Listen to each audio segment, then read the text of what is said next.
ಇಂದು ಶ್ರೀಯುತ ಮಾನ್ಯ LK ಅಡ್ವಾಣಿಜಿಯವರಿಗೆ ಭಾರತ ರತ್ನ ಪ್ರಶಸ್ತಿ ಸಂದಿರುವ ವಿಚಾರ ಕೇಳಿ ತುಂಬ ಸಂತೋಷವಾಗಿದೆ. ಶ್ರೀಯುತರು ನಮ್ಮ ದೇಶದ ರಾಜಕಾರಣಕ್ಕೆ ಉತ್ತಮವಾದಂತಹ ಮಾರ್ಗದರ್ಶನ ಮಾಡಿದವರು.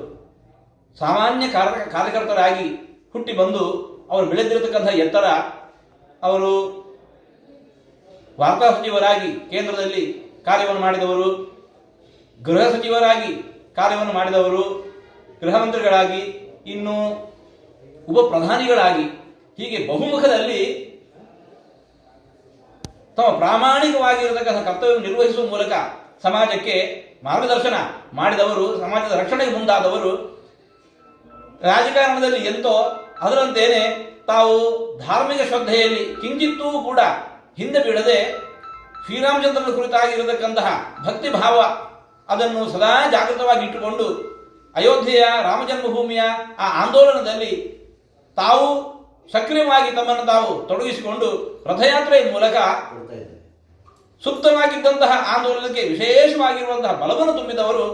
ಅಂತಹ ಶ್ರೀಯುತರು ನಮ್ಮ ಗುರುಗಳ ಜೊತೆಗೆ ವಿಶೇಷವಾದ ಒಡನಾಟವನ್ನು ಇಟ್ಟುಕೊಂಡಿದ್ದವರು.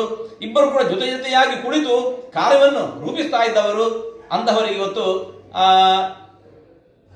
ಈ ಭಾರತ ರತ್ನ ಪ್ರಶಸ್ತಿ ಸಿಕ್ಕಿರುವಂತಹದ್ದು ಅತ್ಯಂತ ಸಂತೋಷದ ವಿಚಾರ.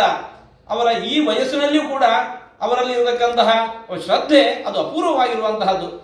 ನಾವು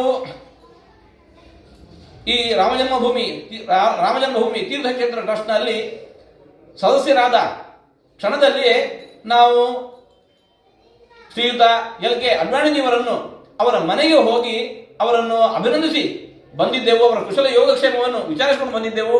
ಆ ಹೊತ್ತಿಗೆ ಅವರು ನಮ್ಮನ್ನು ಬೀಳ್ಕೊಡುವಾಗ ಗುರುಗಳನ್ನು ನೆನಪಿಸಿಕೊಂಡು ಗೇಟಿನ ನಮ್ಮನ್ನು ಬಂದು ಬೀಳ್ಕೊಟ್ಟಿದ್ದಾರೆ. ಅಂತಹ ವಿನಯ ಶೀಲತೆ ಈ ವಯಸ್ಸಿನಲ್ಲಿಯೂ ಕೂಡ ಅಂತಹವರನ್ನು ನಾವು ಈ ಭಾರತ ರತ್ನ ಪ್ರಶಸ್ತಿ ಪಡೆದುದಕ್ಕೋಸ್ಕರ ಸಂದದಕ್ಕೋಸ್ಕರ ಹೃತ್ಪೂರ್ವಕವಾಗಿ ಅಭಿನಂದಿಸ್ತಾ ಇದ್ದೇವೆ.